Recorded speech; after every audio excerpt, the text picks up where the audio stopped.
Hi guys, this is the Golden Girl MD and you're welcome to yet another video. So today's video is a very special one because I have a very special guest here. He's a medical doctor currently working in the UK, and guess what? He took the Plab 2 exam without doing a traditional academy. This is very important because I know there are some of you out there who, for one reason or the other, are not able to to attend academies. And so I brought him on here to share his experience with us and to give us some tips and tricks and to encourage us. Maybe you can't do an academy because of finances, or maybe you can't travel to the UK for such a long period of time. Whatever the reason may be, he's here to give us some tips and some advice on how we can better prepare for the PLAB 2, not necessarily using a traditional academy. All right, so if you're interested in hearing more, please stick and stay, and of course don't forget to like, comment and share. And if you haven't already, do click that subscribe button and let's get into the video.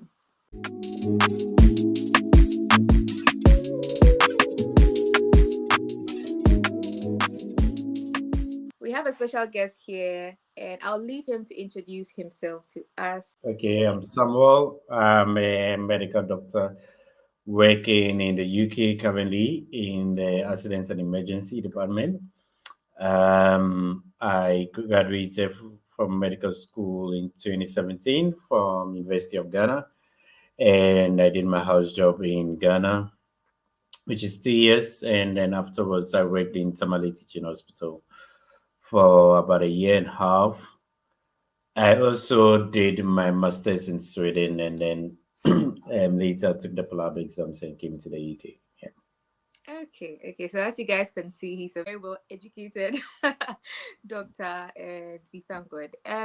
So Dr. Pinto, one thing I have to say is that the reason why I know him is because I did work with him in Tamale Teaching Hospital.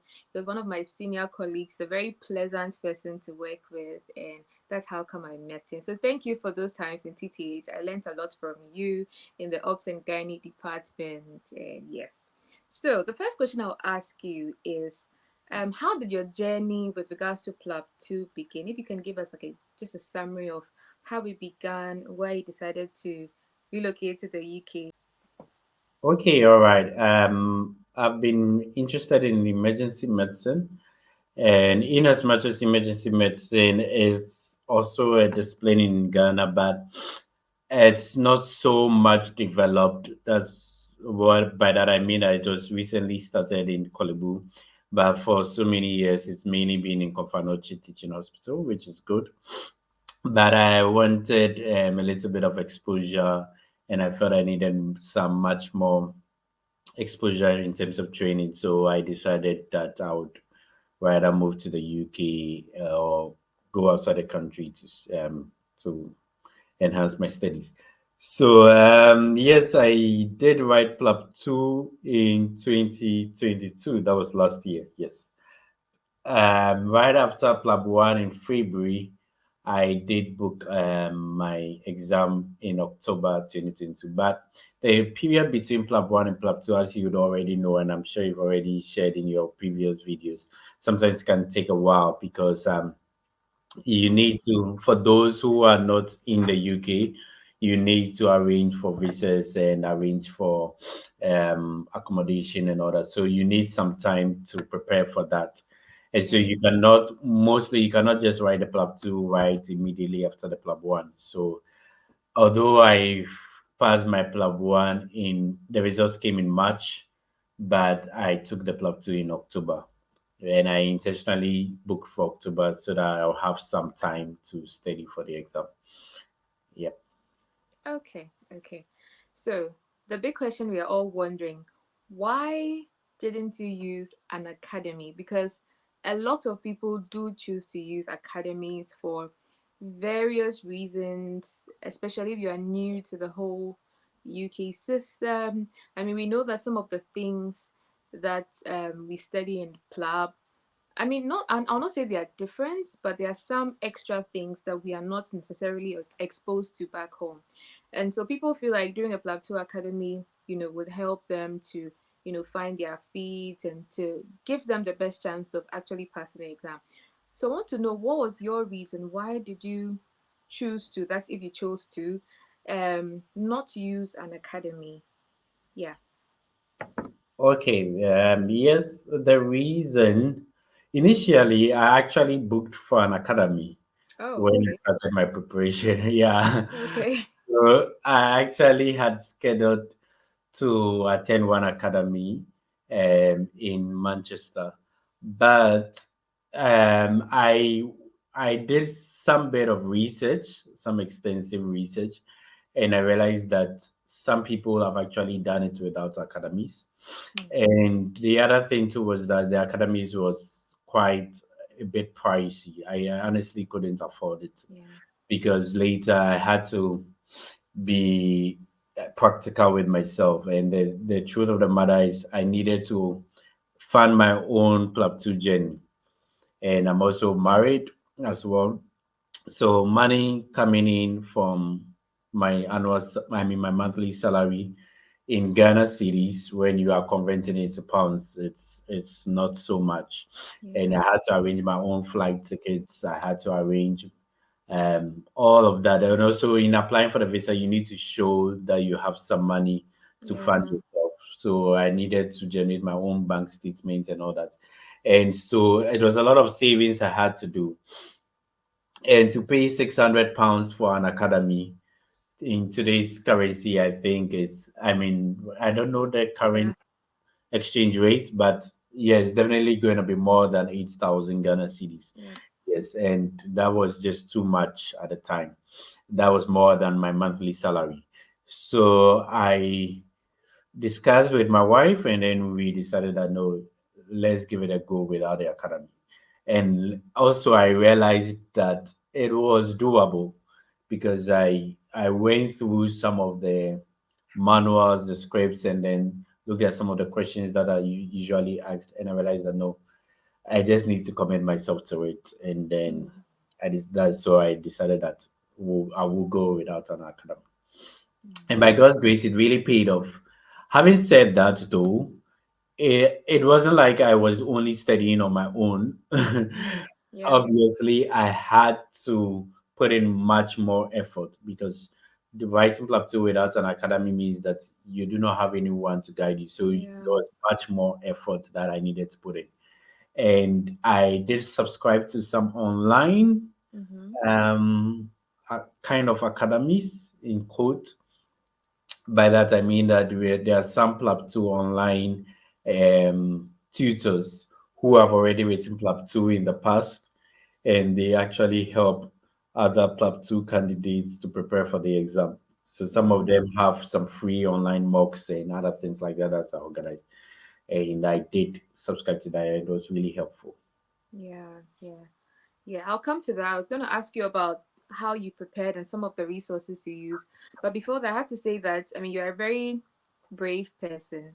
Um, and the reasons you've given are very, very valid because like the cost involved in this plug journey is not child's play. It's a lot of money. Sometimes people ask me, especially my friends who are nurses, sometimes they think that, because some of the nurses have relocation packages that are sort of supported. Sometimes they pay for their tickets and help them to write their exams and things. Some of them assume that's the same with doctors, but most doctors, I'll say a very large chunk of doctors, I dare say 80-85%, and I'm only using that percentage because I know there are certain um, agencies that may help you in the beginning and maybe you have to pay back, but most doctors have to fund their whole journey by themselves, right from IELTS to Plab 1, Plab 2, your accommodation when you come into the UK. And the other thing is that if you come and you do an academy, don't forget that those 2 weeks that you are spending at an academy, you have to pay for accommodation, you have to pay for feeding, you have to pay for transport, and so it's a lot of money. Personally, when I went to Manchester, I stayed with a friend. That's how I was able to cut costs. I was blessed to have a friend who had just left Cambridge to Manchester and was living 10 minutes walk from the academy. Like it was such a blessing. Other than that, honestly, it would have been a lot of money because I also have a young family and all that. So your reasons are very, very valid. And I'm sure there are so many people out there who have the same issue, and I'm sure this dilemma is actually even discouraging certain people from actually going along with the Plab journey. So I think it's very important that we are talking about these things. With that said, what are some of the resources you use? I know you've already mentioned online academies. What are some of the online academies that you used? Just so people know them. I know they may not be very known out there. So, what are some of the academies that were helpful to you? I'm sure people watching this can take a few tips. They can, get in touch with those online academies, and then they can also get some help from there. So, what are some of the resources that you use personally and from online resources and things like that? Okay, all right, yep. So I first subscribed to Dr. Nomera's online course. So Mm, Dr. Nomera also has written Plab 2. I don't know when she wrote it, but she has this online course that she organizes for candidates, whereby she takes them through weekly sessions. So every week she does mock with her candidates. She organizes a mock with her candidates, and then I subscribed about 3 months prior to my Plab 2 exam. So mm, by the time I was about writing the exam, I had gone through most of the topics or most of the subjects, because you can imagine every week. So that's like in 12 weeks. So every mm, week you have a mock on certain topics that are covered under the Plab 2 exam, like that. So I did subscribe to that, and it was really, really beneficial, really, really helpful, because in that way, one of the benefits of that, and I think that's also another benefit of being in an academy, although I haven't been to an academy before, is the fact that you have other candidates preparing for the exam. And so you also get to listen to other people and how they practice their cases. So it's not just only about you performing a case scenario, but you also listen to other candidates. With that, you get to pick up some few points, yeah, either consciously or unconsciously. And then some people can correct you when you make mistakes. Other people chip in and correct you. And then you also have somebody who is also guiding you like that. So with that, it makes the learning easier. And you can learn so many things within like an hour. Because imagine if within an hour you have about four candidates presenting a case. You can mm. learn four different topics within 1 hour in different ways by which people approach the same topic. So that's what makes it easier rather than you alone just trying to learn solely on your own. And that was one of the main things that really, really helped me, because I learned so much from other candidates as well and from Dr. Nomera. Apart from that, I also did subscribe to some free mocks. So on usually over the weekends, there are free mocks that are organized by some other doctors. We have Dr. Ali, we have Dr. Shaza, we have Dr. Nu, Rabinu, and some other doctors. I can't mention all of them, their names obviously. But when you check on this Facebook Plab 2 page, there's a Plab 2 and GMC registration Facebook page Mhm. where you see some other Plab 2 candidates who share their testimony of how they went with these doctors. And then you can just sign up with them on Telegram online, and then they are good resources that you can use.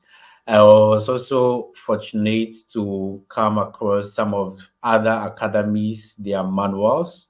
So I was able to get some, because I knew some other people who had attended academy. So they shared with me some scripts, like the academy, their scripts.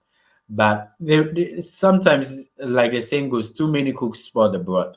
So I Yeah. didn't just go in for every single academy. I just decided to just stick to one script.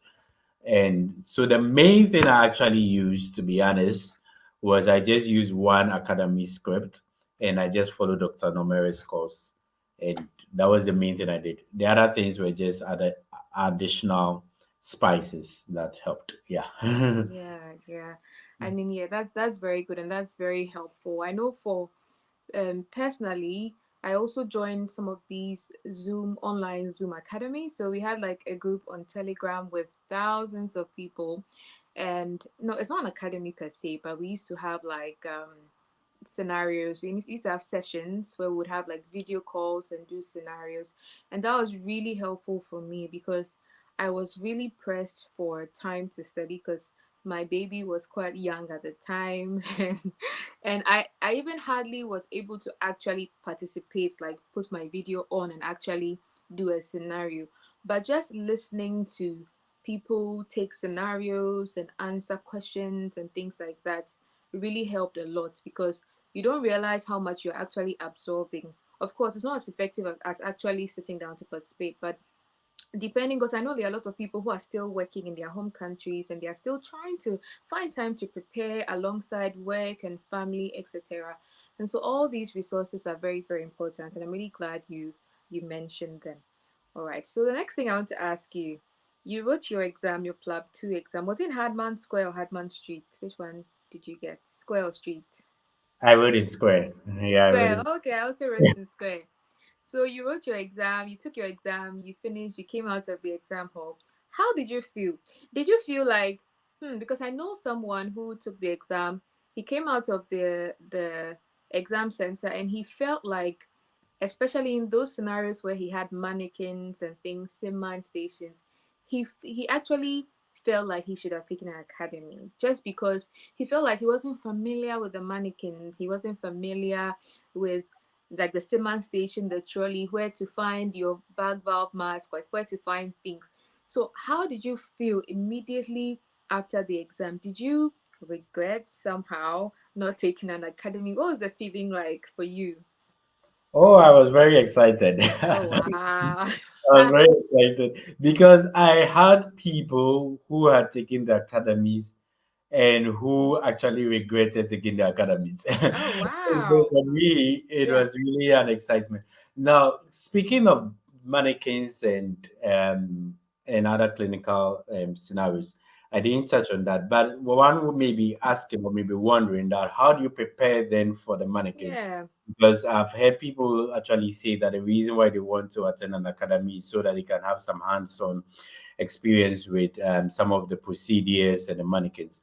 But to be honest, for me, I didn't really need a mannequin. I was using my pillows.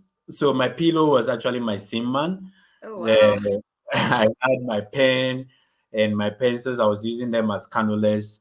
And I mean, any object at all I could find, I was using those things for my season. And at the same time, so I was working. So in the hospital, when I go to work, I can just take a cannula and just take something and as though I'm practicing Yeah. cannula like that. So I actually had access to like a cannula that I could use. And even for urethral catheterization, I watch videos and then I just use objects because you Yeah. need to practice it. Even though you are a medical doctor, you're working and you know how to catheterize a patient, you need to practice how to do it under 8 minutes in GMC style and Mm. following the GMC guidelines. So I was always using objects in my rooms to practice that. So actually, on the day of the exam, it really came natural for me because it was just like as though I was in my room. So that Wow. was how I did it. Yeah, and I would say that even for the teaching station, the EpiPen teaching station, I had EpiPen teaching station, and I did a teaching session with Dr. Nomera like that. When we just used normal pens, we had two big pens. And one thing that really helped me was during my practice sessions with Dr. Nomera, I always turn my video on. So yeah, I always have my video on. So it's as though I'm actually speaking to a live patient. So it was more like real to me, although it was through Mm. the screen, through online, but it was still live for me. It was kind of a bit real. So on the exam day, it was just like another consultation style, to be honest, and there was no panicking. I was very, very confident, and I really felt that it was worth it. I felt that it was a good decision I made. And even after the exam, when you get to meet other candidates and we're going through the questions and the scenarios, for other people who actually went to an academy, some of them felt the academy did not really help, or some of them felt the academy did not really train them for some of the scenarios. Mm. Yeah, I mean, you just need to know what I think one of the secrets to passing Plab 2 is know what the exam is about. and start practicing for it right from day one. Do not wait till the last minute before you practice prescription stations, or do not wait for the last minute before you practice same man. Do not wait and say that when I go to the academy, then I'll do procedures, because you may spend only 2 weeks at the academy. That 2 weeks may not be enough for you to know how to do it routinely. But if maybe Yeah. for 3 months you routinely you've been practicing prescription stage, it will come natural. And on the exam day, you'll be good to go. Yeah, yeah. I mean, that's really good, very, very good advice. And you make some really, very, really good points, because I have also met people who went to academies and they felt cheated. They Yeah. felt like their money was just taken from them. Whereas personally, I also did an academy and I felt like it really helped me. Also, because it was difficult for me to study at home. If I had to go to Manchester and spend 2 weeks in Manchester, my sister came to take care of my baby. Like there was no way I was going to study at home. It was just not possible because when I'm trying to do something, then the baby is all over me. It's coming to, like, it was difficult. So I guess what we are saying is that it's doable. Doing Plab 2 without an academy is very, very doable. And you have to know yourself, just know yourself, know which one will work for you as well. And if for some reason you cannot afford an academy, or you don't want to do an academy for whatever reason, there are still so many ways to go about it, and it can really work. And Dr. Paintil is a very good testament of that. So thank you so much for being with us. What are your final words with regards to Plab 2 academies? Yeah, my final words is, if you, like you rightly said, if you think that you are the type that does not like to take risk in quote, well, fair enough. And if you can afford, you can do go to an academy. But do not bank your hopes on the academy, Yeah. because there are people who went to an academy and they passed. There are others who went to an academy and they still failed. So going to an academy does not guarantee that you're going to pass the exam. In the Exactly. same way, too, it is also doable not to go to an academy and still make it. But if you're not going to go to an academy, you need to have a plan B, Mm. because you cannot learn for Plab 2 on your own. There is no way you can pass on your own. You need to have a practice partner. You need to get people to practice with. You need to have a concrete plan on how you are going to pass the exam. And practice, practice, practice. The more you practice, the more easier it becomes and the more doable it is. And on the exam day, there is so much tension, there is so much pressure. Sometimes the things that you've been doing so well on the exam Yeah. day may not go well like you planned. But forget about it, move on to the next station. Just continue the next station. For all you know, what you think that you actually messed up with, the examiner was actually impressed with it. And it will surprise you to know that I actually just failed only one station in my exam, which I shouldn't have even failed that station. But yeah, Oh, it's wow. Only doable. one So station. Hey, what a blessing. What a yeah, blessing. so I just added that just for your viewers to know that it's actually doable. And it's not Yeah. that you just do it and maybe you just pass. No, you can actually pass and pass well. And that Well, was the testimony I had in my case. And I really thank God for that. And I yeah. must say that it was just by the doing of the Lord. Yeah, I mean, Yeah. God granted me grace. And I also thank God for my family, for the support, for my wife, and Aw. my family, everybody. They were very supportive of me. They believed in me. And then my aunt also hosted me in Manchester because I couldn't afford accommodation. But they all helped me to where I am now. Yeah. Mhm. Yeah. Oh, this has been such a wonderful conversation. Thank you so much, Dr. Paintil. We wish you all the best as a doctor in the UK. And to all of you who are watching this video, the take home is that it's possible, it's doable with planning and using the appropriate resources. And of course, by the grace of God, it is possible to pass your exam without an academy. Thank you so much for watching this video. If you haven't already, don't forget to like, share, and comment down below. And of course, do subscribe, and I'll catch you in my next video. So bye.